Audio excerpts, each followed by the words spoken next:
Hey guys, welcome back to the Lit Mag Lab podcast. I'm Vevna Forrow, yeah. So previously I was showing you around a literary magazine called Alocasia. So check that out, yeah, if you're curious what Alocasia is about and what they focus on. I think these episodes are getting a bit long on the longer side, so I'm going to try and make them bite sized. But as you can see, today I am on Hallaren Literary Magazine. Now, just a little bit about them. Let's check it out here. I'm sure you can tell by the photos you're seeing here. So I'm quoting this off their site again for those of you listening and not watching the video. But Hallaren is an online literary magazine committed to elevating the creative voices of the women writers and photographers in our military community. Often, literary spaces dedicated to service members, veterans, etc., all are male dominated. We wanted to carve out a piece of the lit world just for our unique voices. So, I don't know how many of you are aware of, or look up really what Lit Mag's, stories or name origins are. I think it's really neat that they named their literary magazine after Mary A. Halloran. So it says here they have a video too, which I think is really nice as well. She was one of the first women selected to attend officer candidate school. She served as the director of personnel for the Women's Army Corps European Theater and in 1947 became the director of the WAC.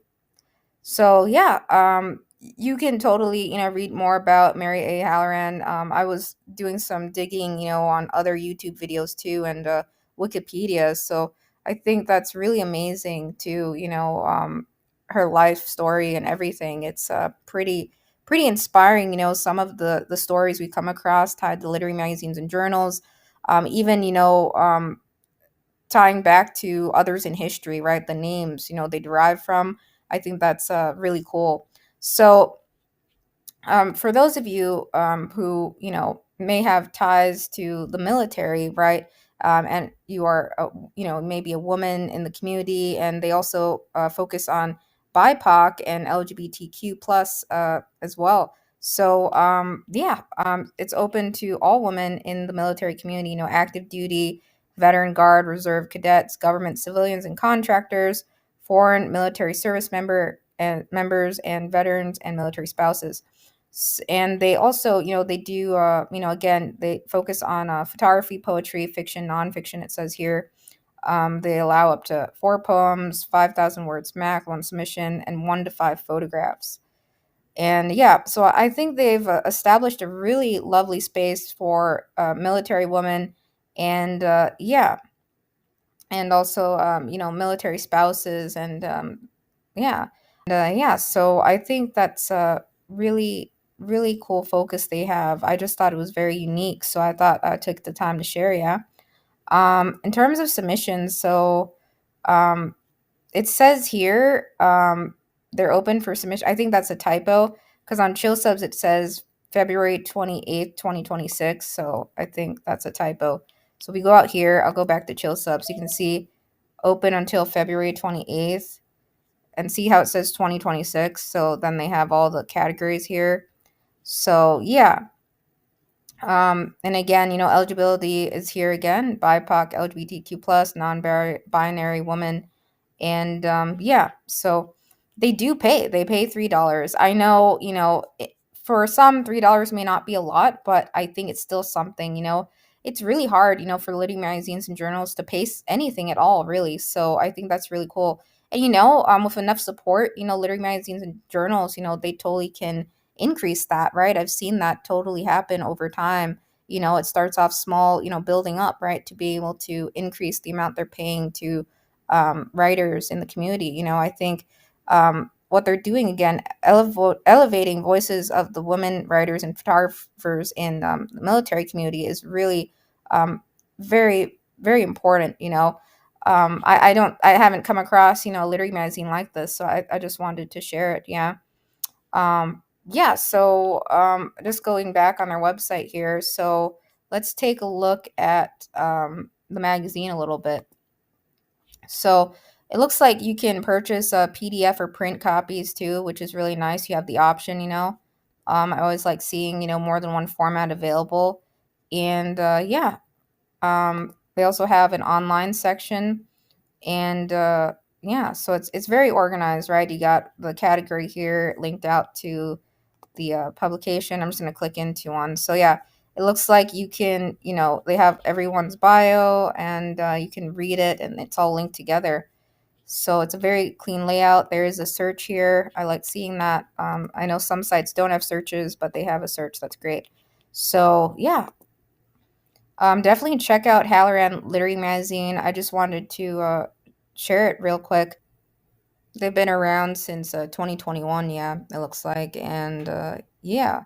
So personally, I have not served in the military myself or anything like that, of course, but my uncle served, and yeah, he's the only one I'm aware of, on my mom's side who served in the military. It's possible, we've had others, in my family, but I haven't, seen quite a lot of my family. I haven't been to New York in quite some time, and things like that. So for a very long time. Yeah, but I remember, phone calls of my uncle when he was, serving, and he would, send gifts to, back home and things like that. I had this Puff Girls backpack. It had, like military patches on it, and yeah. So yeah, there's no one else I can think of. Not that I'm aware of. I don't have a super large family or anything like that. But yeah, I did have a friend who was in the Air Force before the pandemic too, and we were sort of exchanging thoughts on art and stuff and cartooning, and it was really nice. We unfortunately lost touch, due to the pandemic, which was really unfortunate. But yeah, who knows? Maybe our paths will cross again one day. Here I'm originally from Minnesota, but here in Nevada, we have the Nellis Air Force Base, and then the Creech base. So yeah, there are a couple, in my neighborhood that I know of that have, been through the Air Force and things like that. So yeah, that's all I have. I'm trying to keep these episodes short and sweet, but I would say, just sharing. I think, throughout my life, I definitely watched a lot of war movies and military movies, actually.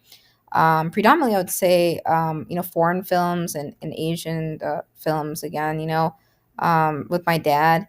And yeah, but I've seen all, military movies, produced all over the world too. And yeah, with my fam. Um, so yeah, I'm a huge, I don't know, history buff. Is that what they call it? Or history? I love history personally. I always did fairly well in history classes because I just was really in tune to that. I just love learning fun facts, and trying to memorize dates and things and times like that. Now I'm completely rusty on a bunch of things, obviously, right? Over time we are, unless, yeah, but I think it's think about, all the moments in history and stuff like that. I think it's nice to come across lit magazine journals that do that, right, point back to people in history, places even, and things like that, and to showcase that, right?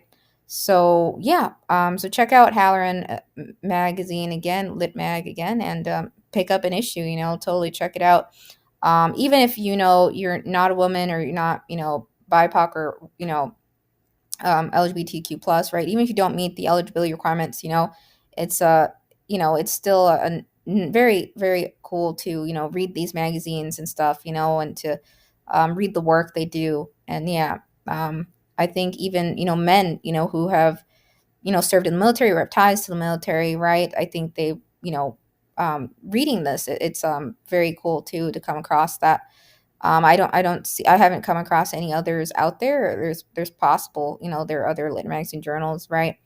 But I haven't seen one. This was like the first one, so I wanted to share it with you guys.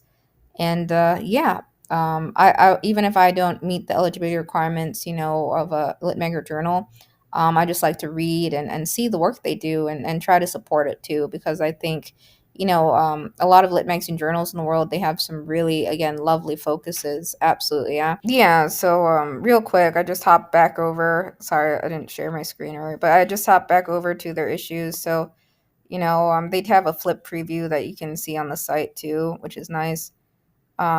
So yeah, check it out. Yeah. I think that's really nice. I don't have it zoomed in here or anything like that, but I like to see flip previews. I think that's very helpful for others. Yeah. So again, I'm not entirely sure about this because it says February 28th, 2026 here in chill subs, and then it says 2025. I would assume that's a typo. So I think they are open, right? Obviously, they would have updated that if they weren't. So I think it's just the year change here, and yeah. So some lit mags and journals, are open for quite a while throughout the year, and then they close submissions and work on the issues and stuff like that. So yeah, they have flash fiction, 750 words too. I forgot to mention, and 1 to 2 pages max per poem is ideal. No more than 4 poems. Yeah. Again. So yeah, just wanted to share real quick again. So that's all, guys. That's all I have for you this episode. And yeah, so check it out. Yeah. If you meet the eligibility requirements, and even if you don't, yeah, give it a look and read through some of the past issues and the submissions that they have totally have accepted. Yeah.